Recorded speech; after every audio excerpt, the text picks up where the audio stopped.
Una de las cosas que tienen las furgos, aunque mucha gente piensa que solo son para el verano, es que tienen una calefacción estacionaria que nos permite estar totalmente a gusto e incluso en temperaturas bajo cero. Para utilizar la calefacción vendremos a la parte izquierda trasera del vehículo, localizaremos las centralitas y la centralita de la calefacción es esta de aquí, la pequeña. El sistema funciona con un mando giratorio, la ruleta esta, que se pulsa en el centro para dar OK y con un botón de encendido y apagado. Con la ruleta seleccionaremos el icono de calefacción, que es el que tenemos ahora mismo seleccionado, y pulsaremos en el centro para entrar en el sistema, en la opción. Y dentro de la opción elegiremos la temperatura que queremos y volveremos a darle al centro para confirmar que esa es nuestra selección.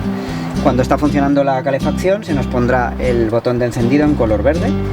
y simplemente para apagarla lo que haremos será pulsarlo hasta que se nos queda en color blanco.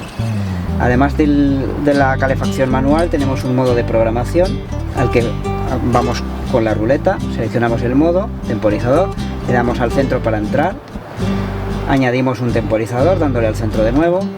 elegimos el día de la semana que queremos programar, elegimos la hora a la que queremos que inicie la calefacción, a las 7 de la mañana por ejemplo, la hora a la que queremos que se apague, a las 8:30 por ejemplo, el tipo de calefacción que queremos, normal y 25 grados por ejemplo. Y aquí mismo en esta pantalla nos confirma el resumen de lo que hemos programado. Por la mañana a las 7 de la mañana empezará a calentar y nos levantaremos a una confortable temperatura de 25 grados, lo cual demuestra que las furgos no solo no son para el verano.